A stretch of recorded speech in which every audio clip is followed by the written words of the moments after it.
ভারতপন্থী কিংবা পাকিস্তানপন্থীদের জন্য এই আধার তারা তৈরি করেননি, মূলত বাংলাদেশপন্থী যারা দেশের কথা ভাবেন, দেশের কথা চিন্তা করেন, দেশকে ভালোবাসেন, তাদের পীঠস্থান হবে এটি। আপনার অনেকে যারা দুর্মুখ তারা আশঙ্কা করছিলেন 5,000-এর বেশি লোক হবে না, কেউ কেউ বলছিলেন 50,000 লোক হবে, কিন্তু পুরো যে পরিসরটা সেটাই কিন্তু ছিল সয়লাব, মানুষে মানুষে। এবং আমাদের আহ, জাতীয় সংসদ ভবনের পাশে, অর্থাৎ জাতীয় সংসদ ভবনকে হাজির নাজির রেখে এই আয়োজনটি করা হয়েছে, লক্ষ্য সেখানে গমন করা। সিলটেশন যদি সহজ সাধ্য করে ফেলে আপনার এই ধরনের বিষয়গুলো, তাহলে লোকের অভাব হওয়ার কথা নয়। আর অনেক ক্ষেত্রেই আমরা জানি যে আমাদের পলিটিক্যাল কালচারে পার্ডিয়াম একটা কালচার ইনস্টিটিউশনালাইজড হয়ে গেছে। জনপ্রতি 500, 1000 প্রস্তুতি নিয়ে দেশব্যাপী যারা সমর্থক কর্মী আছেন তাদের সবাইকে আপনার ঢাকায় আনয়নের ব্যবস্থা করে এই মহাসমাবেশের প্রস্তুতি চলছিল। এবং ঐতিহাসিক সেই আপনার মানিক মিয়া এভিনিউকে বেছে নেওয়া হয়েছিল। নিশ্চয়ই মনে আছে আমাদের শহীদ রাষ্ট্রপতি জিয়াউর রহমানের যে মৃত্যুর পর তার যে লাশ যখন আনয়ন করা হলো ঢাকায়, তখন কি বিপুল পরিমাণ মানুষের সমাগম ঘটেছিল মানিক মিয়া এভিনিউতে। তো সেই রকম একটি দৃশ্য দীর্ঘদিন পর আমরা অবলোকন করলাম।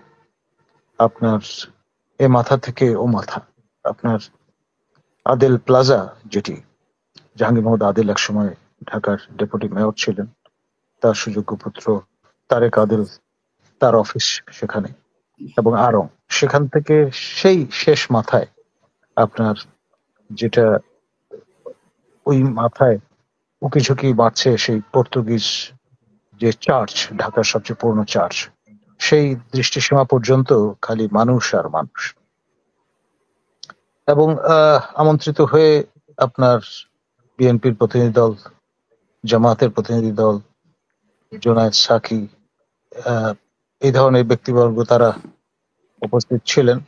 এবং তাদের প্রেজেন্স ইন এ ওয়ে এক ধরনের এন্ডোর্সমেন্ট যে তারা বিপ্লবের কমরেডারি যেটি সেটি এখনো অক্ষুণ্ণ রেখেছেন। এবং নাহিদ মহোদয় তিনি যে ভাষণ দিয়েছেন তার বক্তব্যের মধ্যে যেটি বলবার চেষ্টা করেছেন যে এখানে ভারতপন্থী কিংবা পাকিস্তানপন্থীদের জন্য এই আধার তারা তৈরি করেননি, মূলত বাংলাদেশপন্থী যারা দেশের কথা ভাবেন, দেশের কথা চিন্তা করেন, দেশকে ভালোবাসেন, তাদের পীঠস্থান হবে এটি। আর আপনার নাগরিক চেতনায় তারা উদ্বুদ্ধ হবেন এবং আপনার এই জুলাই আগস্ট বিপ্লবের যে আপনার জীবনী শক্তি তা ধারণ করবেন। এবং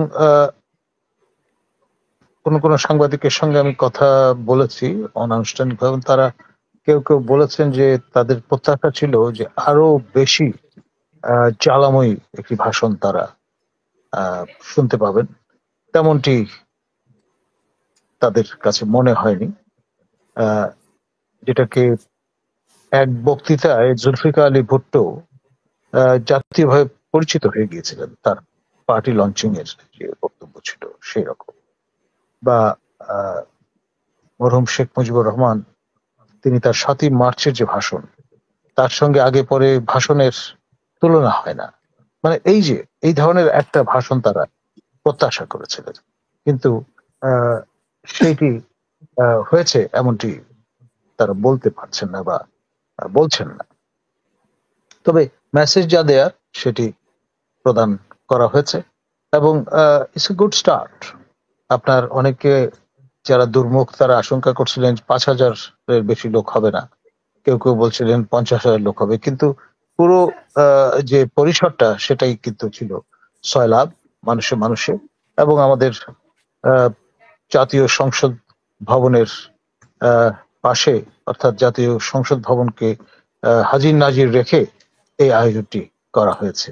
লক্ষ্য সেখানে গমন করা, এবং আমাদের মাননীয় প্রধান উপদেষ্টার প্রেস সচিব এবং ডেপুটি প্রেস সচিব তারা আশাবাদ ব্যক্ত করেছেন যে ভবিষ্যতে নাহিদ বাংলাদেশের প্রধানমন্ত্রী হবেন। তো সেই বিষয়টা মাথায় রেখেই বোধহয় মানিক মিয়া এভিনিউকে চুজ করা হয়েছে, যাতে খুব বেশি আয়াস সাধ্য না হয় এই আপনার বাউন্ডারি অতিক্রম করা। ধন্যবাদ।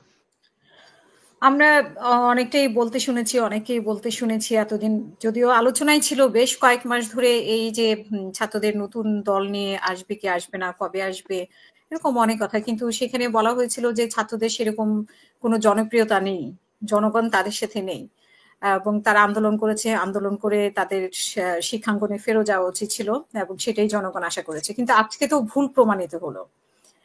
সেটি কেন? মানে আসলেই তাদের দলের বা তাদের সমর্থনে অনেক মানুষ আছে, এরকম আমরা ধরে নেব কিনা? দেখুন, সারা দেশ থেকে তো মোবিলাইজ করবার চেষ্টা হয়েছে। আপনার যেমন পিরোজপুরের জেলা প্রশাসক মহোদয় একটি আদেশ জারি করেছেন, মানে গাড়ি রিকুইজিশনের 5টি গাড়ি আপনার তার হুকুম তামিল করবে। এখন এই ধরনের লজিস্টিক সাপোর্ট যদি পাওয়া যায়, তাহলে একটা তো বড় চ্যালেঞ্জ, এই যে আপনার যাওয়া আসায় অসুবিধা হচ্ছে না, এবং সেটি একটা বড় সাপোর্ট।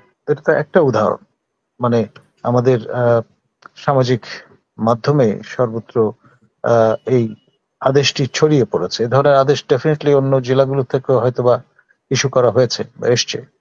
তো ফলে ফ্যাসিলিটেশন যদি সহজ সাধ্য করে ফেলে আপনার এই ধরনের বিষয়গুলো, তাহলে লোকের অভাব হওয়ার কথা নয়। আর অনেক ক্ষেত্রেই আমরা জানি যে আমাদের পলিটিক্যাল কালচারে পার্ডিয়াম একটা কালচার ইনস্টিটিউশনালাইজড হয়ে গেছে। জনপ্রতি 500, 1000, হোয়াটএভার, মানে আপনার খাওয়া দাওয়ার একটা ব্যাপার আছে, ইন ক্যাশ অর কাইন্ড, সেটাও অনেক ক্ষেত্রে প্রদান করা হয়ে থাকে। আমি জানি না এখানে কি ঘটেছে, তবে ডেফিনেটলি সেই চেতনা, উজ্জীবনী শক্তি, তার পাশাপাশি আপনার লজিস্টিক সাপোর্ট আপনার ফ্যাসিলিটেট করেছে পুরো প্রক্রিয়াটি। ধন্যবাদ।